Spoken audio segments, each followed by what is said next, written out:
presentation. You can leave them in the comments, and we will hopefully get to questions at the end of both presentations. And for everybody in person, if you could hold your questions to the end, that'd be great. Here's a little bit of background information on our speakers today. So as you can see, Eric will be presenting first. He is the H2O Ohio Wetlands Program Manager for the Ohio Department of Natural Resources. He's been with the Ohio DNR since December 2019. And prior to that, he helped monitor the water quality of Ohio's rivers and lakes at Ohio EPA for over a decade. Eric has a bachelor's degree in environmental science from Muskingum University and a master's degree in natural resources from the University of New Hampshire. And later, after Eric is done, we'll hear from Russ, and he is a senior regional biologist with Ducks Unlimited. He works out of the Great Lakes and Atlantic Regional Office in Dexter, Michigan. He's been with Ducks Unlimited for 27 years and has held many roles for the organization, including leading habitat conservation programs in Ohio, and he has held this position since 2013. He has a bachelor's degree in fisheries and wildlife management from Lake Superior State University and a master's degree in wildlife management from Texas A&M University, Kingsville. And he is passionate about the outdoors, along with waterfowl hunting, bow hunting, and fishing. And with that, I'll pass it over to Eric.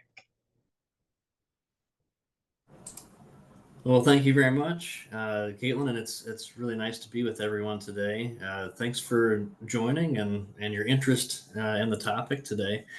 I'm going to cover sort of an overview, maybe a reminder of the background of H2 Ohio, what we're working on, and then kind of dial into the Ohio Department of Natural Resources role in that, and then sort of set the stage for Russ, who is one of our key collaborators in terms of getting this work done on the ground. So we'll kind of zoom out and then focus in on what this program work looks like on the ground. So I think it'll be a nice complimentary set of talks today. And I appreciate your interest and your being with us today.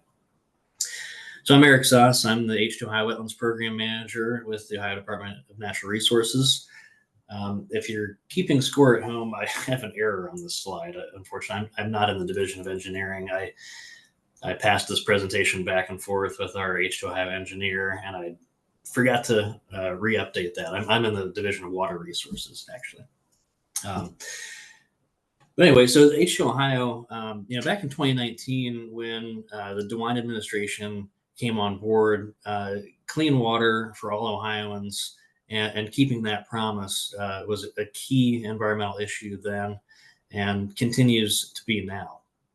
And so that was really the formation of H2 Ohio in 2019, this collaborative, multi-agency, science-driven effort to ensure that we have clean water for Ohioans. And we address things like the harmful algae blooms that we see in the western basin of Lake Erie to some extent every summer.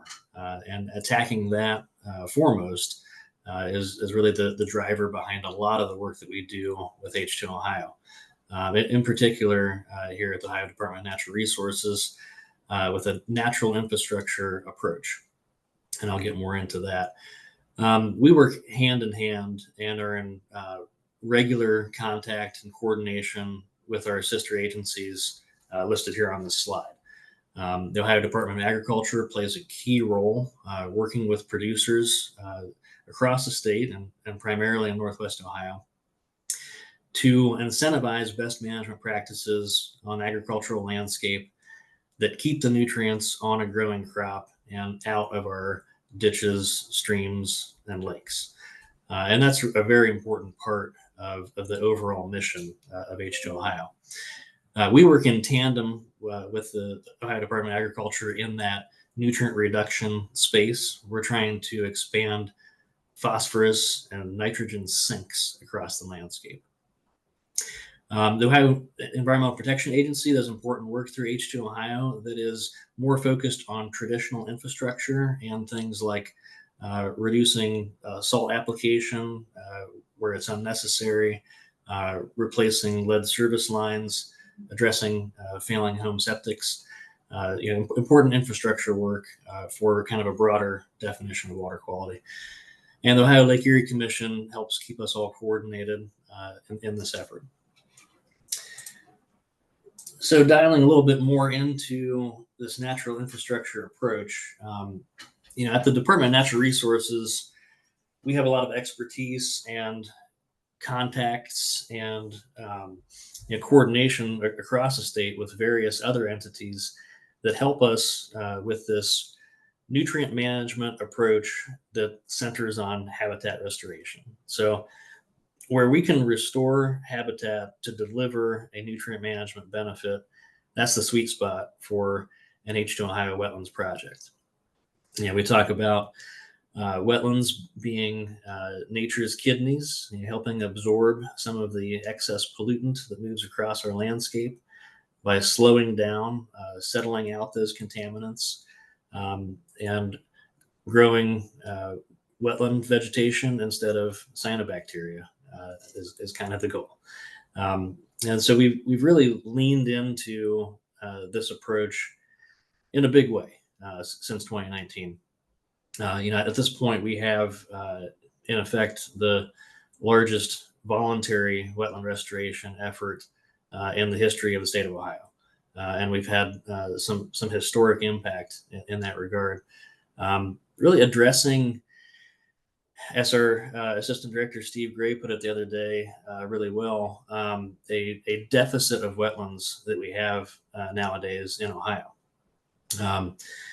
We're missing, about 1 million acres of the former Great Black Swamp and about that same amount of the once vast coastal wetlands that we have along Lake Erie.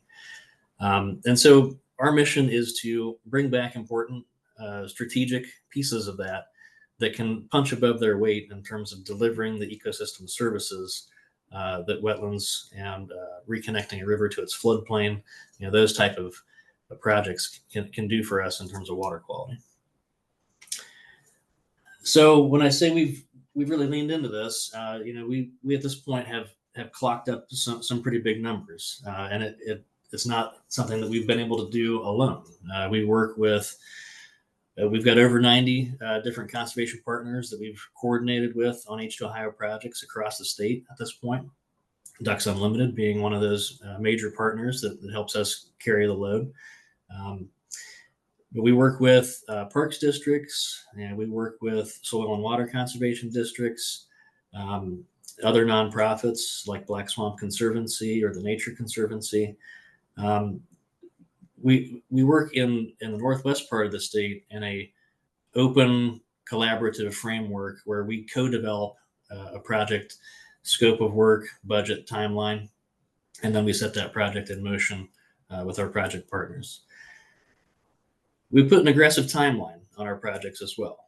We're always thinking about what's happening every summer at the western end of Lake Erie, and we're fueled by the need to address that urgently. So every one of the projects that we fund, we put about a 24-month timeline on, which is pretty aggressive for this type of project. But oftentimes we're able to get that accomplished. And at this point, since 2019, between the grant-funded projects that we've set in motion and the partnerships that we have with private landowners through the Lake Erie Conservation Reserve Enhancement Program, over 322 individual projects have been completed and are now working their magic on the landscape, absorbing phosphorus and denitrifying. That's 458 projects that we've set in motion. So we have about 100 or so projects that are underway at the moment. We are at the beginning of a new budget cycle right now, and we have about 24 projects that we'll be announcing that will be moving forward with fresh funding here in the coming weeks. Sum total, we're looking at about 19,000 acres of wetland and associated habitat that has been created, restored, or enhanced through the H2 Ohio investment. And we've had a robust funding source from the state of Ohio, from the Ohio General Assembly. And we also bring in complementary funding sources as well. As we look at our current budget, which is a little less on an annual basis than we've had to work with in years past, we're going to continue to bring in complementary funding to address our water quality mission with the wetland restoration projects. So that's federal funding sources like the Great Lakes Restoration Initiative. We're proud to have partnership support from Intel and several different energy companies that have contributed to moving our H2 Ohio projects forward. And we'll look to do more of that wherever we can. So this is what our dots on the map look like right now. Pardon me. Each one of these projects here, each one of these dots on this map represent a wetland restoration or similar type of natural infrastructure project that is either completed if it's in green, in progress if it's in purple, or on private land through our water quality incentive program. That's our coordination with Lake Erie CREP, federal farm bill program that we add some H2 Ohio incentive to make it even more attractive to the private landowner. And you can see the concentration of the dots on this map. The top left-hand corner of the state of Ohio, that's the Western Lake Erie Basin drainage area. Everything in the yellow outline winds up in the western end of Lake Erie ultimately. And the pink outline nested within that is the Maumee River watershed.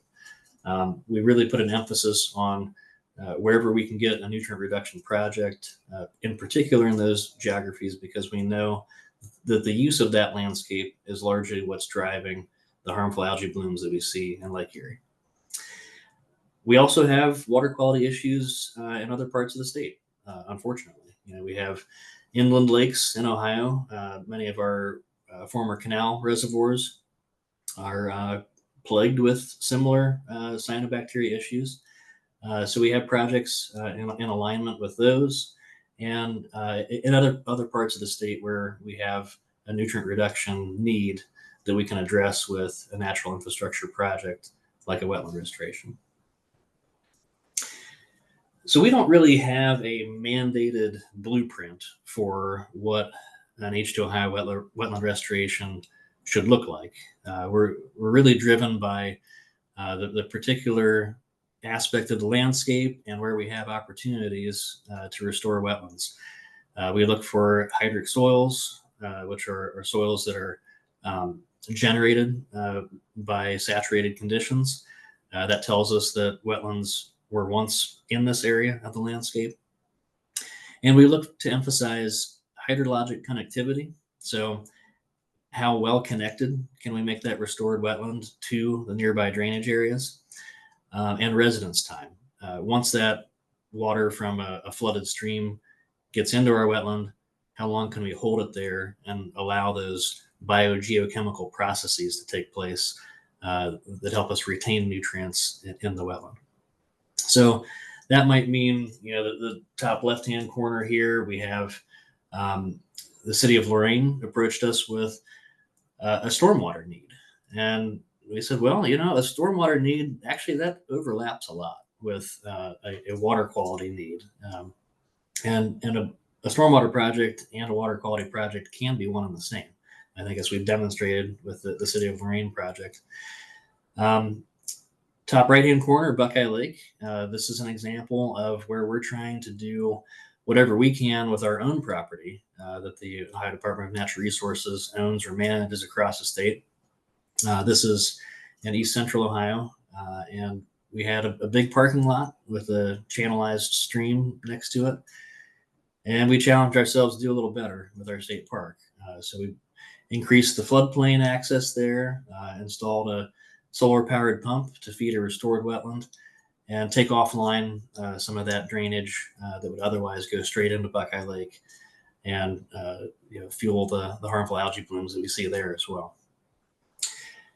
Up here in the northwest part of the state, the bottom two images we've got on the left-hand side, a project with Hancock Parks, Oakwoods Nature Preserve, a floodplain wetland, and a whole bunch of vernal pools intercepting some nearby drainage. A vast project that's it's also available for public access and a beautiful place to visit. Bottom right hand side is a floodplain project that we worked on right next to the Maumee River with Black Swamp Conservancy, restoring former oxbow and some vernal pools on a field that was really getting flooded out quite frequently and was probably tough to get crops off of.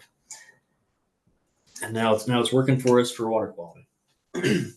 So another important aspect that I really want to highlight, and I'm proud of our program's investment in, frankly, is the H2 Ohio Wetland Monitoring Program. So when we kicked off our efforts in 2019 and we set about this task, working as rapidly as we knew we were, we wanted to make sure that we were keeping tabs of the impact of the work that we're putting forth and adaptively managing our program, learning from what we're doing, feeding that information back into our approach, sharpening our blade as we fund each additional suite of projects. So the H2 Ohio Wetland Monitoring Program with the Lake Erie and Aquatic Research Network stepped up to fill that role for us. They're an independent academic consortium, 6 different institutions of higher ed that are working in tandem to initially build a monitoring program from scratch and now to implement that monitoring program.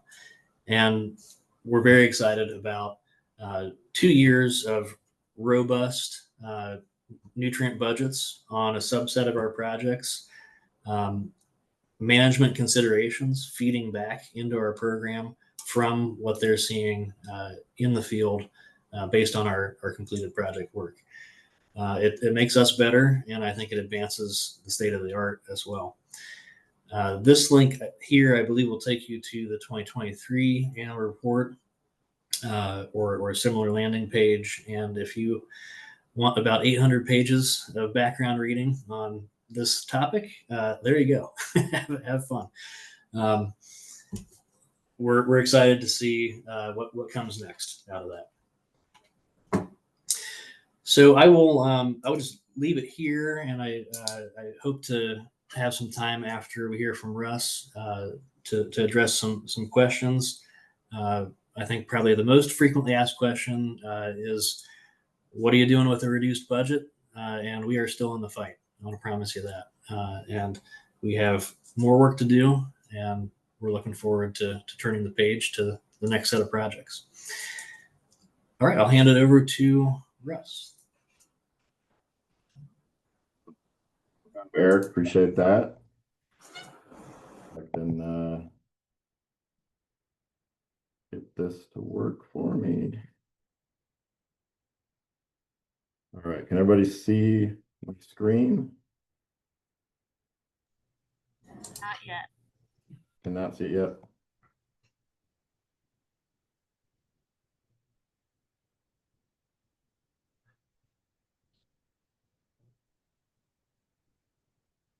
There.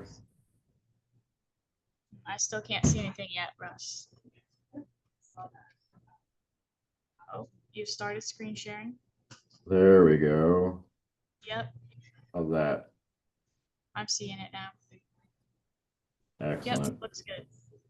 Great. Well, thank you, Eric. I'm excited to have an opportunity this afternoon to chat with everybody a little bit about Ducks Unlimited and our work in Ohio, and specifically our work in Ohio under the H2 Ohio program that Eric just talked to us about. Again, my name is Russ Terry. I'm a senior regional biologist. Work for Ducks Unlimited out of a regional office just outside of Ann Arbor, Michigan, but I am responsible for DU's conservation work in the state of Ohio. So today I want to I think, accomplish a few things. I want to start out with an extremely high level overview of Ducks Unlimited so everybody understands who we are. I want to talk a little bit about our last fiscal year accomplishments in Ohio, conserving habitat, about how DU is making a concerted effort to expand our conservation footprint and our impact in Ohio, and how H2 Ohio has actually been one of the catalysts to help us achieve that. So Ducks Unlimited's vision is simply wetlands sufficient to fill the skies with waterfowl today, tomorrow, and forever. Our mission is kind of twofold.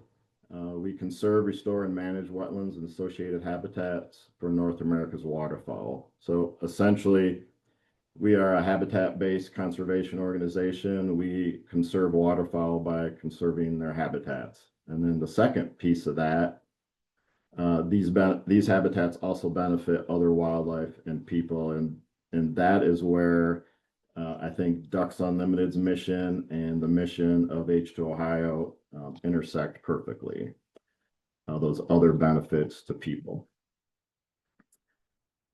So Ducks Unlimited is kind of divvied up the country into 4 regions. Each region has a regional office, which is basically serves as the hub for the conservation that occurs in that region. And so we're in Ducks Unlimited's Great Lakes Atlantic region. You can see the star there in Dexter, Michigan. That's where I am today. That's where my office is. But this is a 21 state region, and we basically sort of coordinate our conservation efforts across those 21 states out of the office in Michigan. Another map of our 21 state region.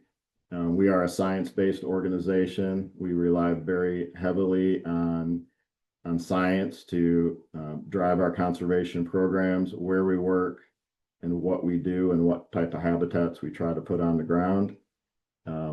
We focus in what we believe to be the most critical landscapes for breeding, migrating, and wintering waterfowl. Those are outlined or displayed on this map in color. So you can see in the state of Ohio, we are focused in the Lake Erie Watershed and in the corridor of the Scioto River. I will say, though, within those priority areas, the vast majority of our financial resources and our staff time is focused in Northwest Ohio, the Western Lake Erie Basin, Lake Erie Marsh region, those coastal marshes, and Sandusky Bay. That is the critical landscape for waterfowl in the state. So DU operates on a July 1 through June 30 fiscal year. So these numbers are for our fiscal year 2025 ending June 30 of this year. DU worked with a number of our great conservation partners in the state, funders, and private landowners to complete 27 habitat projects. Partnerships are a big thing for DU. We don't really ever go into anything alone. We're always looking to work in partnership and to bring in as many partners as we can on projects. We know everybody brings something unique, and we're going to get a whole lot more done working together than alone. So we're very partner driven. Those 27 projects we wrapped up last year conserved 2,556 acres of wetlands, about even amounts permanently protected and restored. And Ducks Unlimited invested a little over $7 million on our conservation work in the state last fiscal year. I mentioned our efforts to kind of grow our conservation program in Ohio. We want to have a bigger impact in Ohio than we have. So this bar chart is basically just showing DU's financial investment in conservation in Ohio over time. The far right bar is last fiscal year, 7.2 million. That was a record financial investment for DU. It actually was the 9th consecutive year we've set a new high water mark for for our investment in conservation in Ohio. So we're very proud of that, very excited that we're on an upward trajectory. You can see moving back to the left side here, it wasn't until our fiscal year 2012 where we actually surpassed the $1 million mark, and it's been a pretty steady incline in terms of our investment over time since then. All right, so getting into H2 Ohio again, one of the many catalysts that has allowed DU to increase our impact in Ohio has been H2 Ohio. I'm not really going to get into the details here. Eric went through this stuff very thoroughly for us already, other than to say, you know, H2 Ohio is all about dealing with the issues we see there in the bottom right. You know, that's a harmful algal bloom in Lake Erie.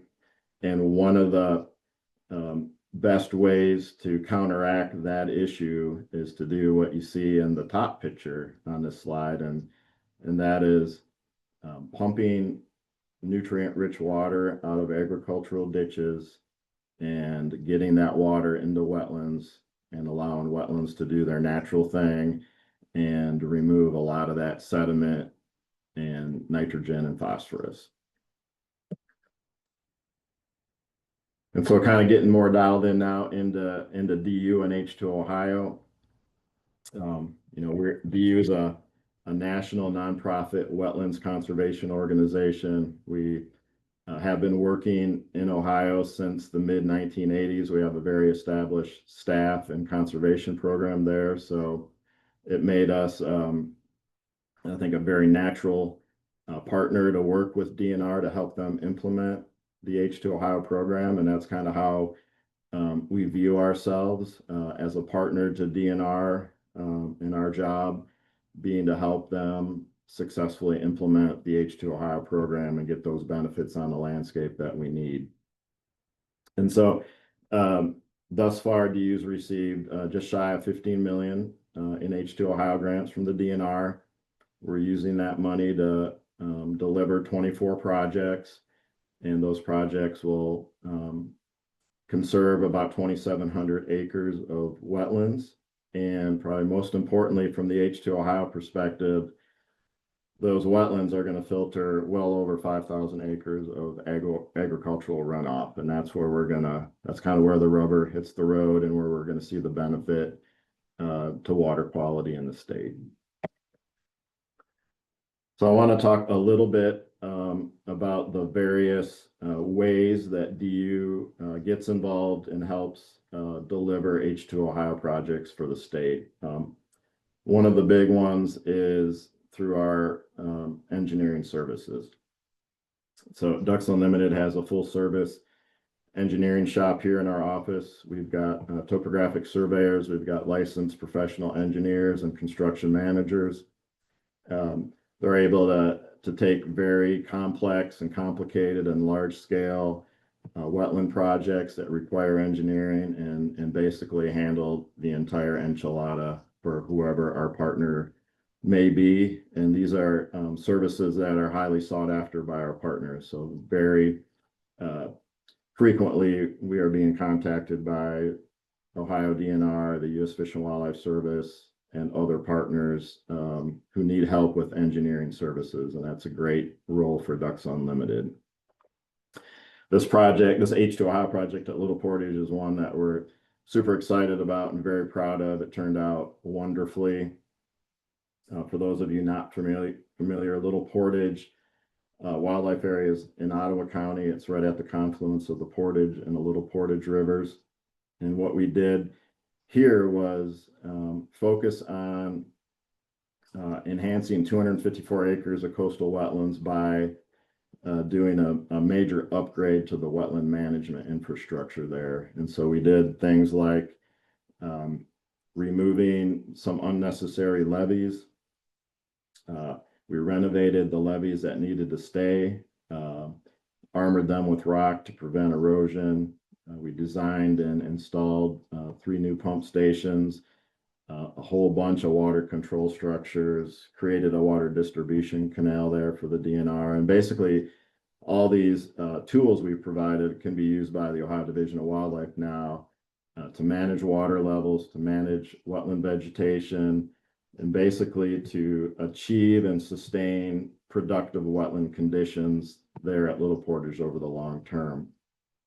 The big H2 Ohio benefit here was all the agricultural runoff that used to bypass the wildlife area, but now is being diverted into the wildlife area to get those nutrients out of the water. And so there's a legal petition ditch called the Seaman Ditch that flows right into Little Portage, right next to the wetlands, and all of that drainage just flowed right into the Little Portage River. And so we installed a pump station there that now pulls that ag runoff out of the Seaman Ditch and it filters it through the wetlands.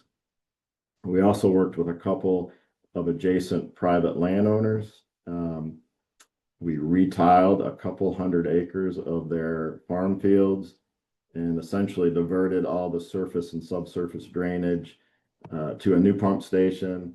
That pump lifts that water and dumps it into the Seaman Ditch. And again, the Seaman Ditch now flows into the wildlife area, and we're pumping water out of there. So we're getting well over 400 acres of ag runoff diverted into the wetlands that historically had flowed directly into the Little Portage River. And we are doing or have done a number of very similar H2 Ohio projects for the state at Delaware, Mallard Club and Pickle Creek Wildlife Areas, and also at Ottawa National Wildlife Refuge. So moving on, another type of project that we've been implementing through H2 Ohio is on private lands. Ducks Unlimited is very focused on wetland conservation on private lands in Ohio. Ohio, I think, is around 95% privately owned. So no way are we going to achieve our mission if we only work on publicly owned lands in Ohio. So we have a very robust private lands partnership, and we've really been able to ramp up our work on private lands thanks to H2 Ohio. In fact, 12 of our 24 funded projects are private lands projects. 7 of those are complete. The other 5 are in various stages of implementation.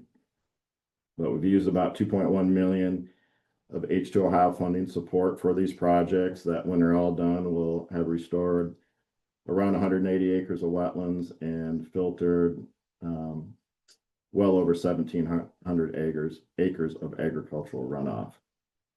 One of the nice things that I like about these private lands projects is the H2 Ohio funds were generally able to pool with a lot of other resources to get the job done. So a lot of these projects are actually in Lake Erie CREP, where maybe we're getting restored, but CREP won't fund a pump station, or they won't fund some retiling of an ag field to divert that runoff over to a pump where we can get it into the wetlands. So a lot of Lake Erie CREP funding, landowner cost share, and then some of our private lands partners like the U.S. Fish and Wildlife Service through their Partners for Fish and Wildlife program, and the Ohio Division of Wildlife are frequently kicking in their funding on these projects. And then Ducks Unlimited has a couple of federal grants that we're using to do private land restoration in Ohio as well. One of them being GLFRA Restoration Act. We're commonly kicking in some of those funds as well. So what we do is create a nice pool of resources to get these projects done. Now, DU's role in the private lands H2 Ohio projects is a bit different than the engineering projects. For these projects, we're typically leaning on our well-established and very successful private lands partners in Ohio to do the design and the implementation. That's typically the local Soil and Water Conservation District, and we work a ton with Ottawa Soil and Water Conservation District, but also the Ohio Division of Wildlife and the U.S. Fish and Wildlife Service, who have excellent private lands programs. They're doing a lot of the legwork on the ground. DU's role in these is typically we receive and administer grant funds, we're paying bills, and we provide a lot of biological input into the restoration plan and into the management plan for these projects once they're completed. So you see a couple pictures here. This is an example private lands project we did. This is a 23-acre emergent marsh restoration in an agricultural field. There were 62 acres of farm ground adjacent to it that we kind of did a little bit of replumbing on, and we're able to divert all the surface and subsurface drainage from that field to the new pump station you see there. And we use that to get that water into the wetland as opposed to flowing directly into Packer Creek, which was the case before. The pump station is also designed in a way where we can pump or gravity flow water into the wetland from Packer Creek if we needed to, and that would provide obviously some additional water quality benefit as well. Well, I guess the last sort of type of project that we've been involved with is like what I'm calling a purchase, protect, and restore, kind of a three-pronged approach. We're doing that right now at the Maumee State Forest over in Fulton County. A couple of years ago, the DNR reached out, asked if we could step in and help them purchase this private property to expand Maumee State Forest and then ultimately implement an H2 Ohio restoration project on it. We were happy to do that. Couldn't work out a deal with the seller. He actually took the property to auction, so we took our money to the auction and were able to buy 50 acres of the about 73-acre property. So you see the auction map there in the top corner of the screen. We purchased parcels 1, 2, and 4. Didn't have enough money to purchase parcel 3, but we got the critical ones from an H2 Ohio perspective. And that is because there is a ditch along both the east and west sides of this property. And so we bought the property a couple of years ago, immediately transferred title to the Ohio Division of Forestry. So this is now part of Maumee State Forest. Again, it's in Fulton County in the Maumee River watershed. And as you can see from the image there, this is mostly a row crop agricultural property with a couple small pockets of woods. After we transferred title, the Division of Forestry reforested the former ag ground, and now we are in the process of just kicking off a new engineering project where we're looking to restore a pair of 5-acre emergent wetlands in the former ag field, hydrologically connect them to each of the ditches so we can let that water flow out of the ditch into the wetland, let the wetland do its thing, and then we can release the water back into the ditch a whole lot cleaner than it was before. And then the very last project I want to talk about, and I'm bringing this one up just because it's in Defiance, right in the backyard there at Defiance College. But this project is called the Deal Thoreau Preserve.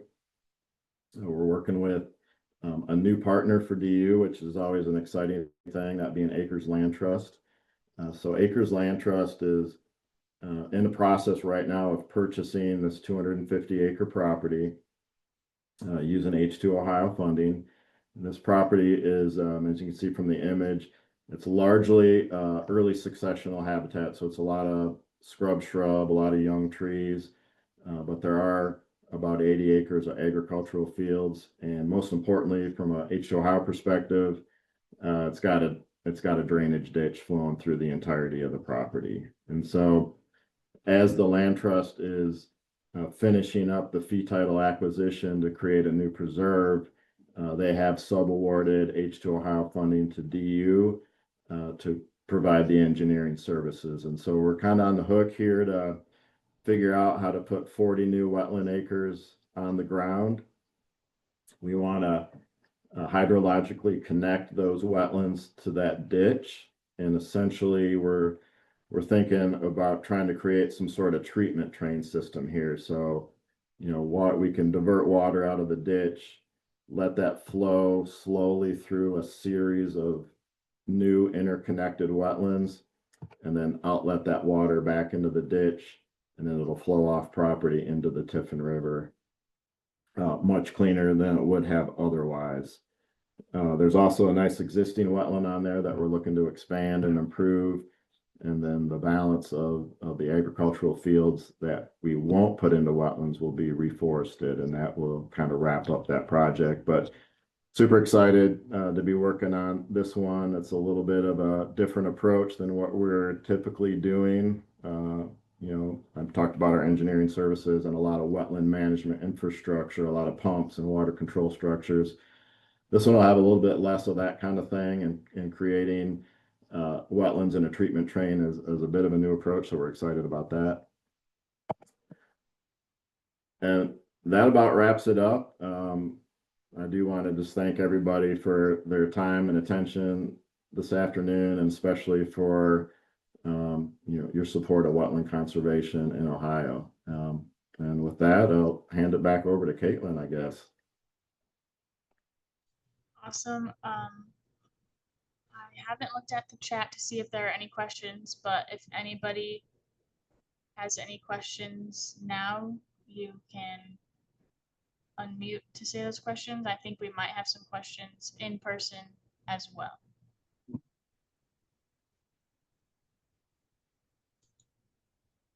And Jen put in the QR code links that were in Eric's presentation. So if you want to visit those links, those are also in the chat.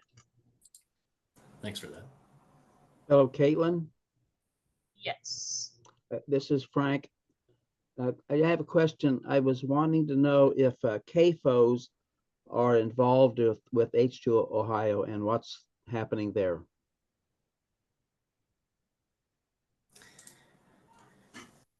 Yeah, so that's a very good question. The Ohio Department of Agriculture is working with our producers in the state to implement best management practices sort of in a row crop agricultural setting. But I know that there are some planning efforts underway, and I can't really speak to the specifics, but the Ohio Department of Agriculture's H2 Ohio program is looking at manure management and how that could be brought into the H2 Ohio fold. I'd have to let them speak to the specifics on that, though.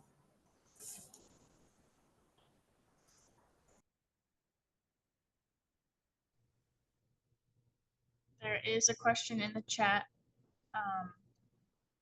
We'll start with Tom's question first to Eric. How confident are you for making up the huge funding cuts to H2O Ohio? Well, we're trying, Tom.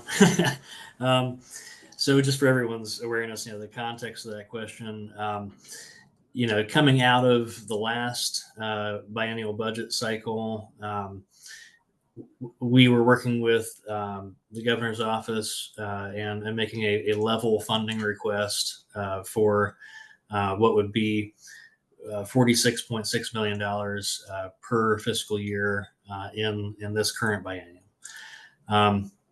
Unfortunately, resources were stretched in the state budget, and as a result, we saw our program at the Ohio Department of Natural Resources reduced by about 55% off of that level funding request coming out of the last biennium.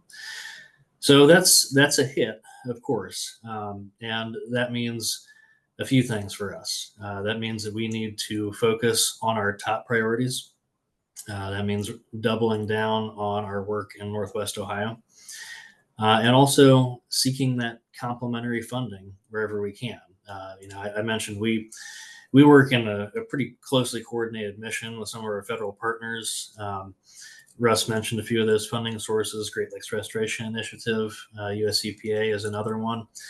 And then kind of a new frontier is working with private funding sources. So an entity wants to build a data center that's going to have water use. And above and beyond their regulatory requirements, oftentimes these entities have corporate goals for offsetting that water use.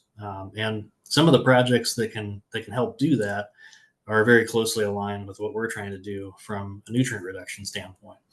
The volumetric water benefits and water quality benefits in a wetland restoration can have a lot of overlap. So we're really trying to align our work with that as well.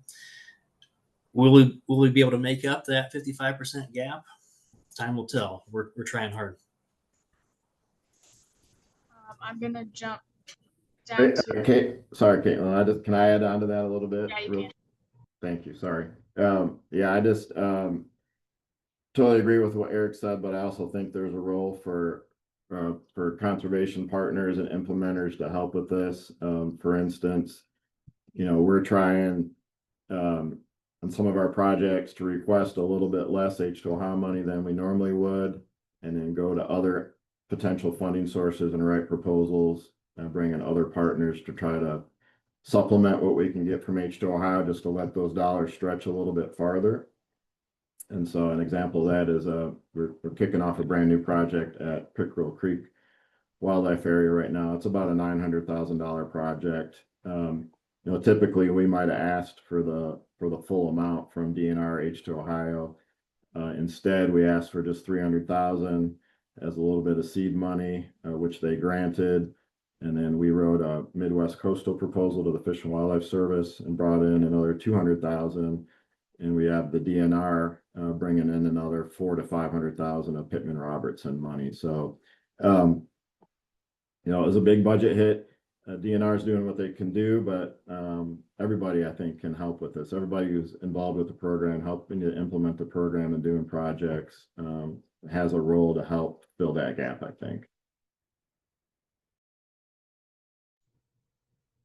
Okay. We're gonna do a question from the chat, and then we have an in-person question that we'll do after that. So from Dan Marcelek, two-part question. So H2 Ohio funds are only for Northwest Ohio projects going forward.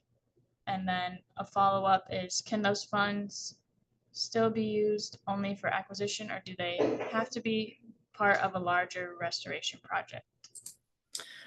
Yeah, a couple really good clarifying questions there. I appreciate that, Dan. Yeah, so another aspect of our program is a little different in this biennium than it's been in the past. And this is specific to the Ohio Department of Natural Resources H2 Ohio program. In the past, we had offered a statewide wetland grant program for projects throughout the state of Ohio. We are currently focusing our wetlands program funding almost exclusively in Northwest Ohio. The only exception might be if we can bring in some partnership funding that is specific to another geography. We do have, I should mention, at the Ohio Department of Natural Resources, a rivers focused element of H2 Ohio. And some of those projects will be continuing to work on a statewide basis to address the health of Ohio's rivers. Acquisition or using H2 Ohio funds for land purchase. There was some language inserted by the Ohio General Assembly in this budget prohibiting the use of H2 Ohio funding for land purchase or easement purchase, and we are adhering to that. So we're not using our funding for that this biennium.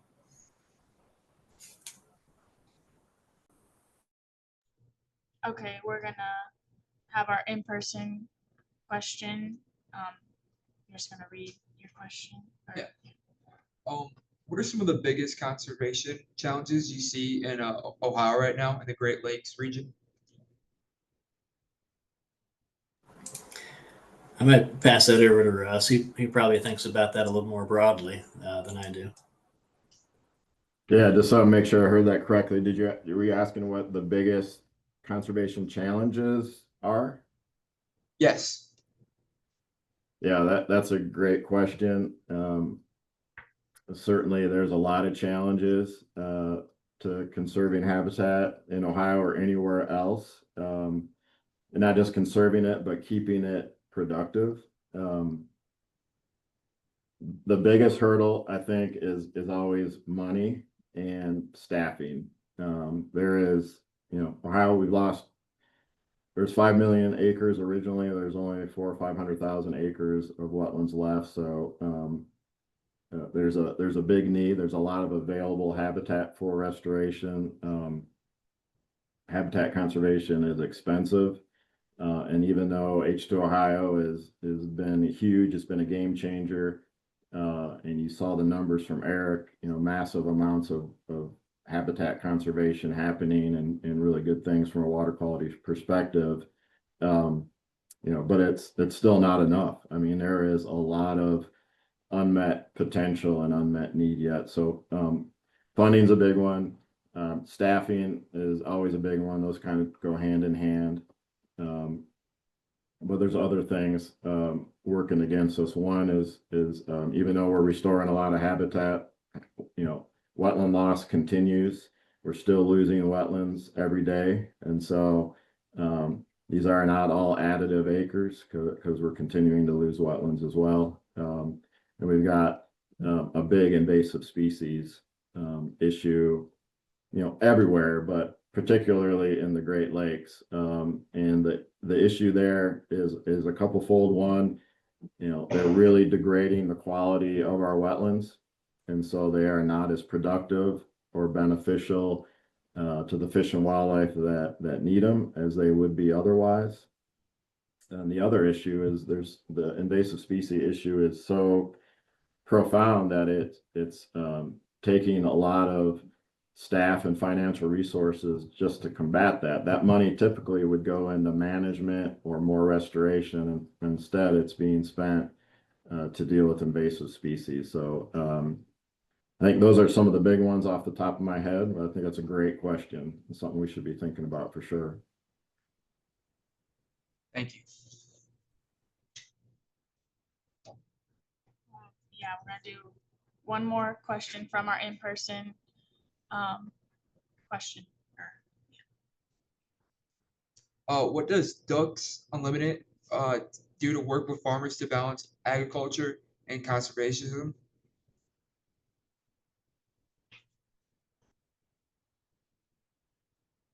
Yeah, another great question. I really appreciate that question.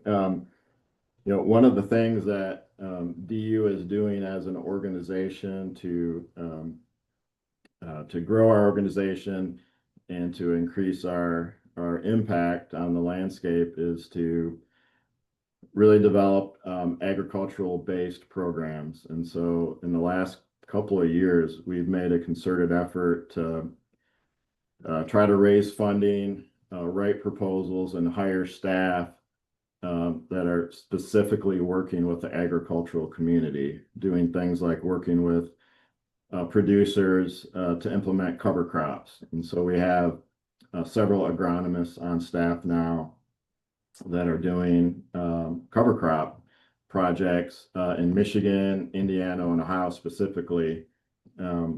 We're also hiring some grazing specialists that are working with producers on haying and grazing plans. At the same time as we build relationships with these ag producers, we're talking to them about opportunities to restore habitat and to put more wetlands on the ground and how they might be able to do things like that and the benefits that they can reap, for maybe taking a tiny bit of ag out of production, something that isn't all that productive or it's a little bit hard to farm, maybe putting that into habitat and still retaining the bulk of their agricultural ground. So, those are the types of things we're trying to accomplish on private land and ag settings in Ohio and across the Great Lakes.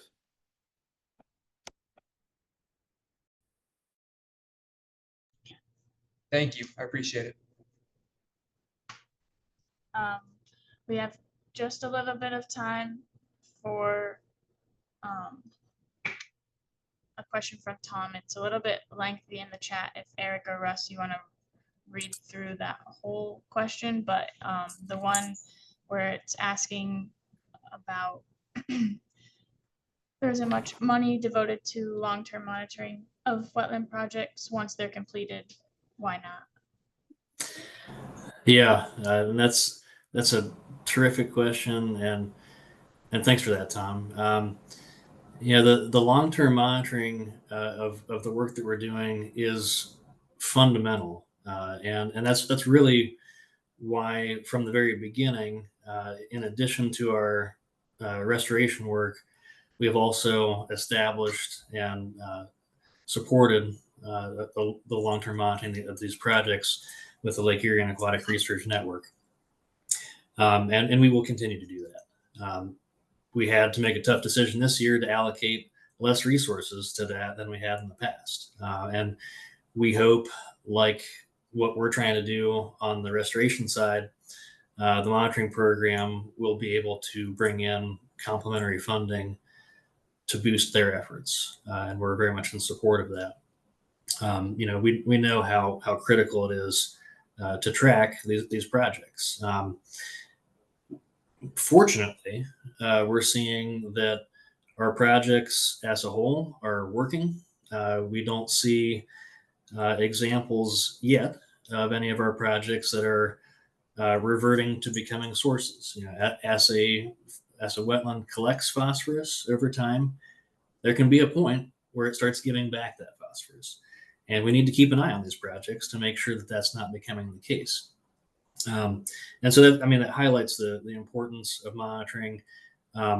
Monitoring is often one of those things that gets the short end of the stick, and across the board, more widely.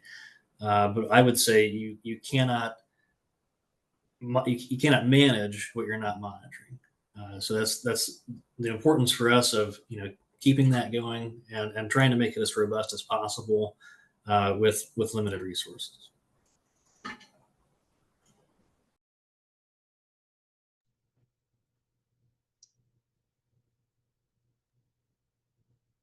Yeah, I don't have much to add to that. I think you answered that perfectly, Eric. I agree with all that. I wish we had more funding and more people out there monitoring our habitat. It's hard to do. Securing money specifically for monitoring projects is very difficult. There's not many sources of funding out there to do that. And so, Ducks Unlimited, the way we kind of look at it is, we are an implementer. We are here to help our partners put wetlands back on the landscape. We don't own those wetlands. We're not responsible for managing them. We have the landowner handle that. And like Eric said, you do need to do some level of monitoring to be able to manage your habitat. And I do feel confident that our partners are keeping a close eye on their wetlands. They may not be doing scientific research studies and real detailed monitoring, but they're evaluating habitat conditions. They're looking for invasive species. They're keeping an eye on wildlife use of wetlands, and they're adjusting their management accordingly to ensure things stay productive. Okay, awesome. That's all we have for today. I will say, mark your calendars for the next speaker series. It's going to be December 2nd with Sandra Kosek-Sills, and she's with the Ohio Lake Erie Commission. So keep an eye out for that flyer in your email. And thank you everyone for attending today. And this recording will be available, and we'll send that your way. Thanks, everybody. Caitlin.